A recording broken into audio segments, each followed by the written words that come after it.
Okay everyone, so today we are reading Harry Potter and the Chamber of Secrets. We are reading chapter 14, which is Cornelius Fudge, and that begins on page 263. Okay, so off we go. Harry, Ron and Hermione had always known that Hagrid had an unfortunate liking for large and monstrous creatures.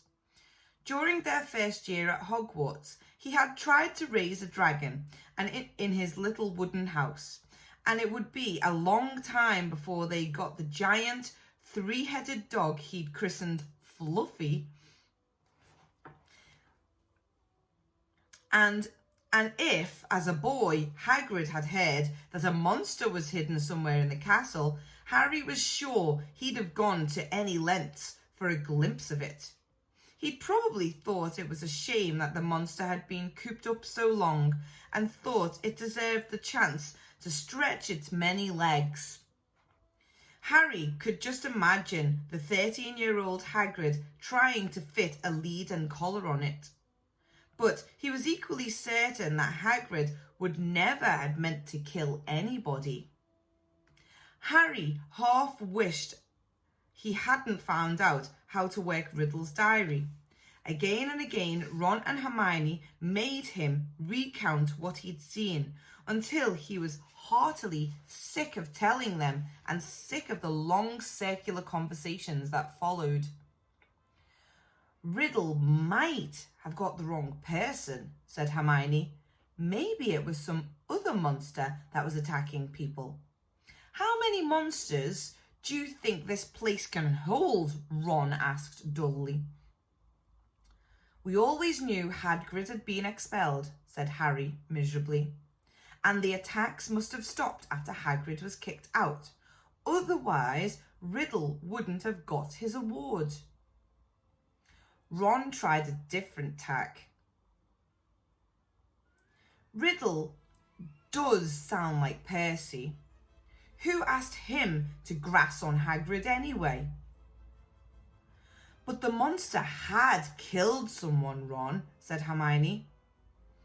And Riddle was going to go back to some muggle orphanage if they closed Hogwarts, said Harry. I don't blame him for wanting to stay here. Ron bit his lip, then said tentatively, You met Hagrid down Knockturn Alley, didn't you, Harry? He was buying a flesh-eating slug repellent, said Harry quickly. The three of them fell silent. After a long pause, Hermione voiced the knottiest question of all in a hesitant voice. Do you think we should go and ask Hagrid about it all? That'd be a cheerful visit, said Ron. Hello, Hagrid.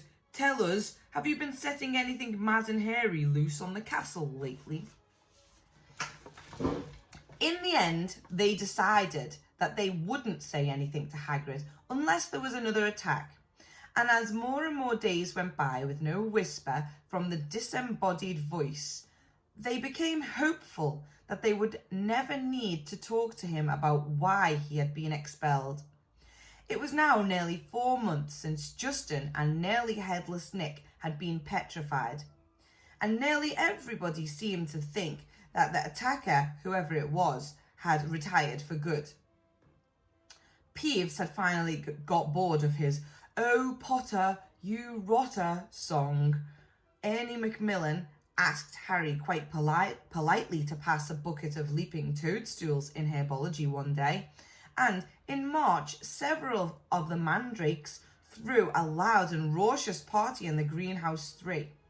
This made Professor Sprout very happy. The moment they start trying to move into each other's pots, we'll know they're fully mature, she told Harry. Then we'll be able to revive those poor people in the hospital wing. The second years were given something new to think about during the Easter holidays. The time had come to choose their subjects for the third year, a matter that Hermione at least took very seriously. It could affect your whole future, she told Harry and Ron, as they pored over lists of new subjects, making marking with them ticks. I just want to give up potions, said Harry. We can't, said Ron gloomily. We keep all our old subjects, and I'd have ditched Defence Against the Dark Arts. But that's very important, said Hermione, shocked. Not the way Lockhart teaches it, said Ron. I haven't learned anything from him except not to set pixies loose. Neville Longbottom had been sent letters from all the witches and wizards in his family, all giving him different advice on what to choose. Confused and worried, he sat reading the subject list with his tongue poking out, asking people whether they thought arithmancy sounded more difficult than study of ancient runes. Dean Thomas, who, like Harry, had grown up with muggles, ended up closing his eyes and jabbing his wand at the list, then picking the subjects it landed on. Hermione took nobody's advice, but signed up for everything. Harry smiled grimly to himself at the thought of what Uncle Vernon and Aunt Petunia would say if they tried to discuss his career in wizardry with them. Not that he didn't get any guidance. Percy Weasley was eager to share his experience. Depends where you want to go, Harry, he said. It's never too early to think about the future, so I'd recommend divination. People say Muggle studies is a soft option, but I personally think wizards should have a thorough understanding of the non-magical community, particularly if they're thinking of working in close contact with them. Look at my father. He has to deal with Muggle business all the time. My brother Charlie was always more of an outdoor type, so he went for care of magical creatures. Play to your strengths, Harry. But the only thing Harry felt he was really good at was Quidditch. In the end, he chose the same new subjects as Ron, feeling that if he was rubbish at them, at least he'd have someone friendly to help him. Gryffindor's next Quidditch match would be against Hufflepuff. Wood was insisting on team practices every night after dinner, so that Harry barely had time for anything but Quidditch and homework. However, the training sessions were getting better, or at least drier. And the evening before Saturday's match, he went up to his dormitory to drop off his broomstick, feeling Gryffindor's chances for the Quidditch Cup had never been better.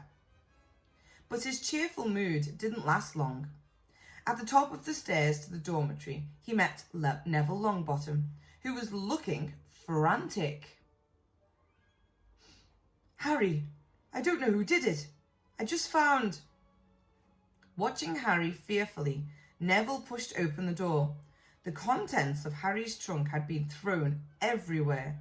His cloak lay ripped on the floor, the bedclothes had been pulled off his four-poster, and the drawer had been pulled out of the bedside cabinet, the contents strewn all over the mattress.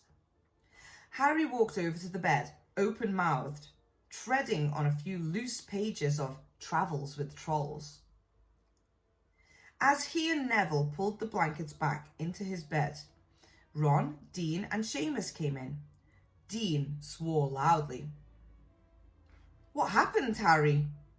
No idea, said Harry, but Ron was examining Harry's robes. All the pockets were hanging out. Someone's been looking for something, said Ron. Is there anything missing? Harry started to pick up all his things and throw them into his trunk. It was only as he threw the last of Lockhart's books back into it that he realised what wasn't there.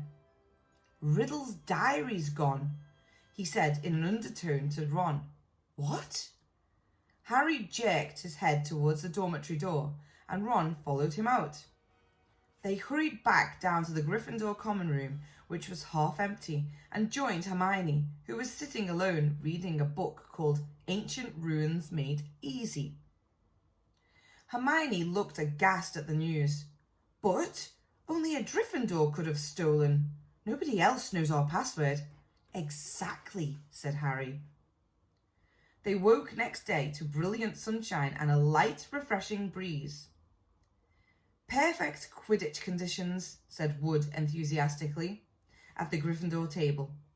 Loading the team's plates with scrambled eggs, Harry, buck up there, you need a decent breakfast.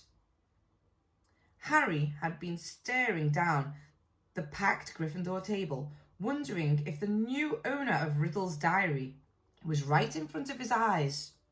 Hermione had begun urging him to report the robbery, but Harry didn't like the idea.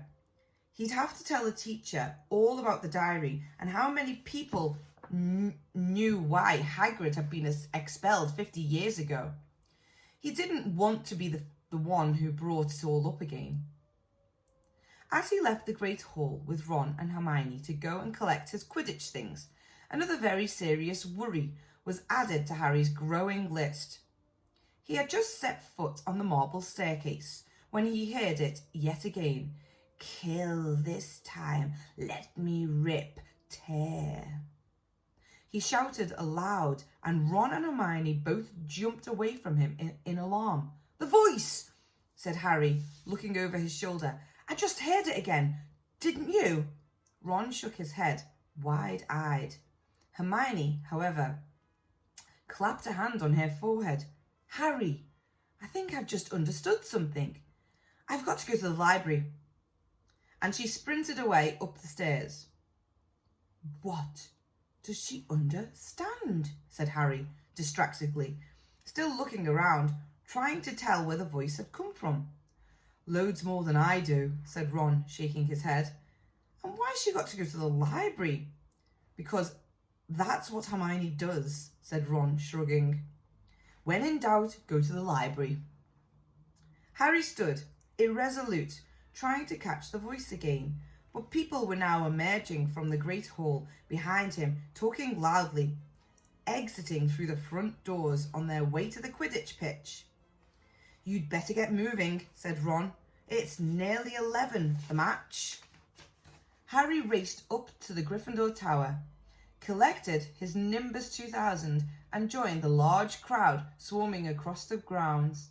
But his mind was still in the castle, along with the bodiless voice. And as he pulled on his scarlet robes in the changing room, his only comfort was that everyone was now outside to watch the game. The teams walked onto the pitch to tumultuous applause. Oliver Wood took off for a warm-up flight around the goalposts. Madam Hooch released the balls. The Hufflepuffs, who played in canary yellow, were standing in a huddle, having a last-minute discussion of tactics. Harry was just mounting his broom when Professor McGonagall came half marching, half running across the pitch, carrying an enormous purple megaphone. Harry's heart dropped like a stone. This match has been cancelled, Professor McGonagall called through the megaphone, addressing the packed stadium. There were boos and shouts. Oliver Wood, looking devastated, landed and ran towards Professor McGonagall without getting off his broomstick. But Professor, he shouted, we've got to play. The cup, Gryffindor. Professor McGonagall ignored him and continued to shout through her megaphone.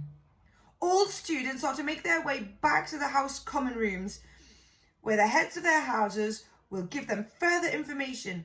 As quickly as you can, please. Then she lowered the megaphone and beckoned Harry over to her. Potter, I think you'd better come with me. Wondering how she could possibly suspect him this time, Harry saw Ron detach himself from the complaining crowd. He came running up to them as they set off towards the castle. To Harry's surprise, Professor McGonagall didn't object. Yes, perhaps you'd better come too, Weasley. Some of the students swarming around them were grumbling about the match being cancelled. Others looked worried. Harry and Ron followed Professor McGonagall back to the school and up the marble staircase. But they weren't taken in anybody's office this time. This will be a bit of a shock, said Professor McGonagall in a surprisingly gentle voice as they approached the hospital wing. There's been another attack. Double attack. Harry's insides did a horrible somersault. Professor McGonagall pushed the door open and he and Ron entered. Madame Pomfrey was bending over a 60-year girl with long curly hair. Harry recognised her as a Ravenclaw they'd accidentally asked for directions to the Slytherin common room. And on the bed next to her was... "Hermione!" Ron groaned. Hermione lay utterly still, her eyes open and glassy. "They were found near the library," said Professor McGonagall. "I don't suppose either of you can explain this. It was on the floor next to them." She was holding up a small, circular mirror. Harry and Ron shook their heads, both staring at Hermione. "I will escort you back to the Gryffindor Tower," said Professor McGonagall heavily. "I need to address the students in any case." "All students will return to their house common rooms by 6 o'clock in the evening. No student to leave the dormitories after that time. You will be escorted to each lesson by a teacher. No student is to use the bathroom unaccompanied by a teacher. All further Quidditch training and matches are to be postponed. There will be no more evening activities." The Gryffindors, packed inside the common room, listened to Professor McGonagall in silence.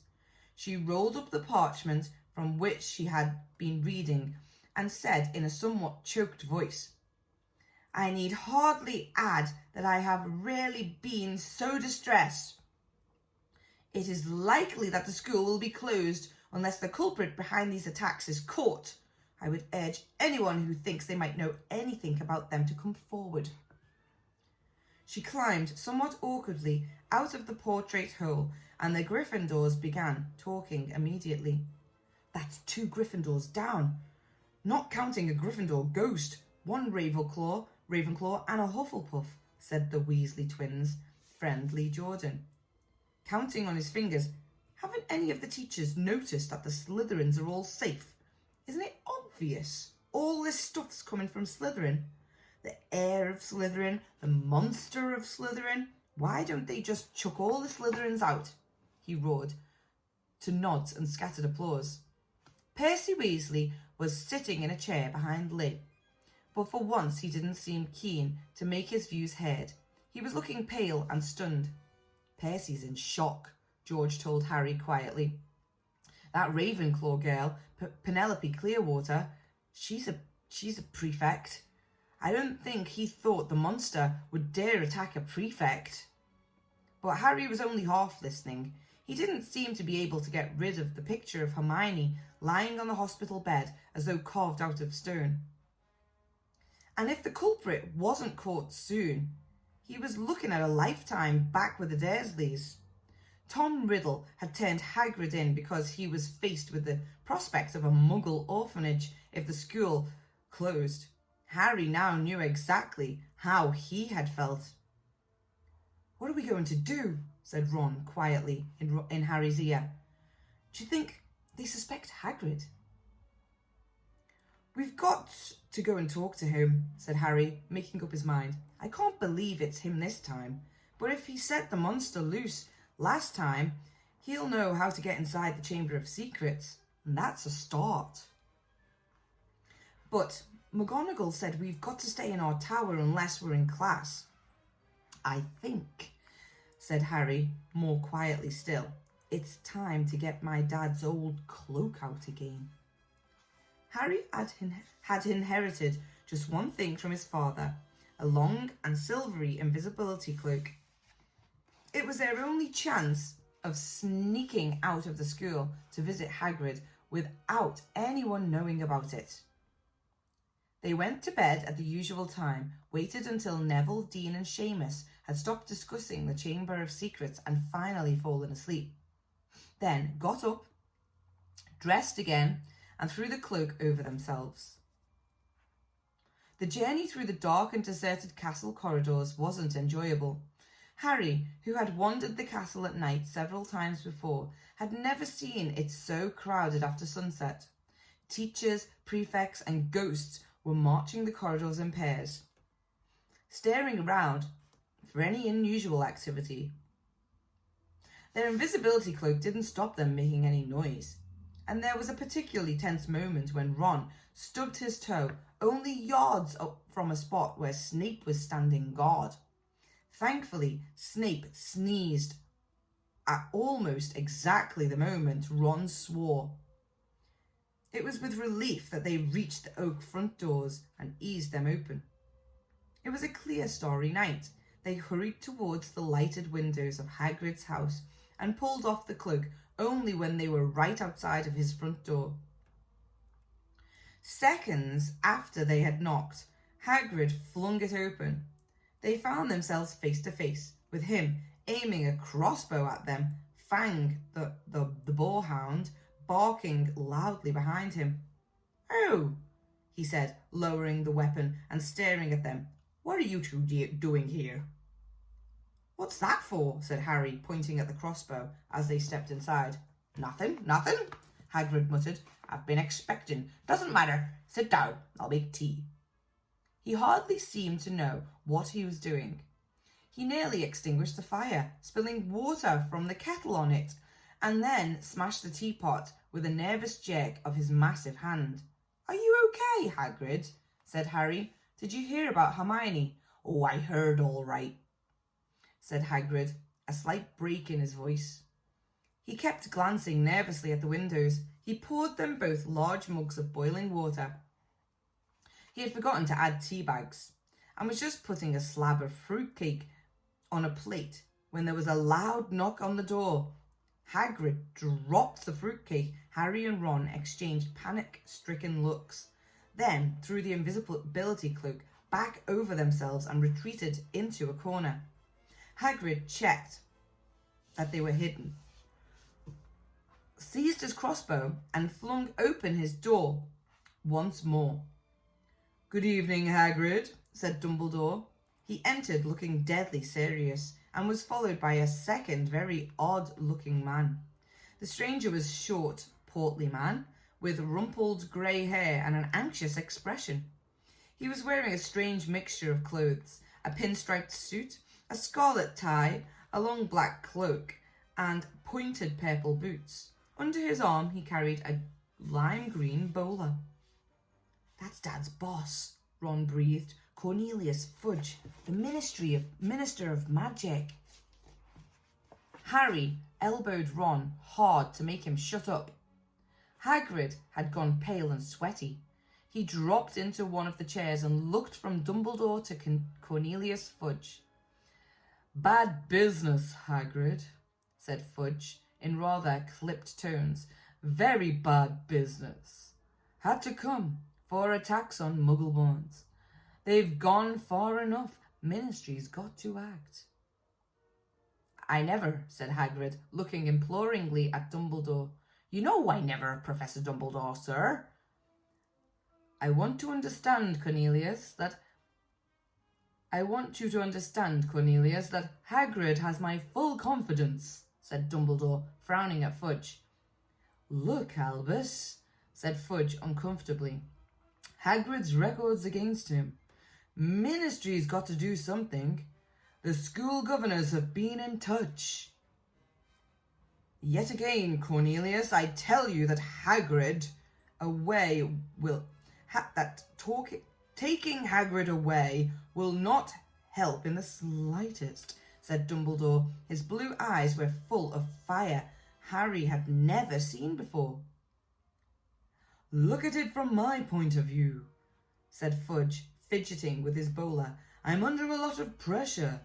Got to be seen to be doing something. If it turns out it wasn't Hagrid, he'll be back and no more said.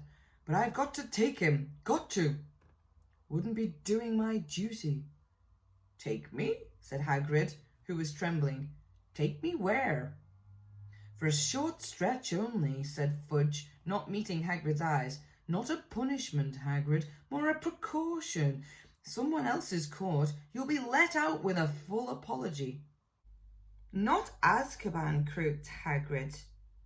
And we're going to stop there. So that is the bottom of page 276.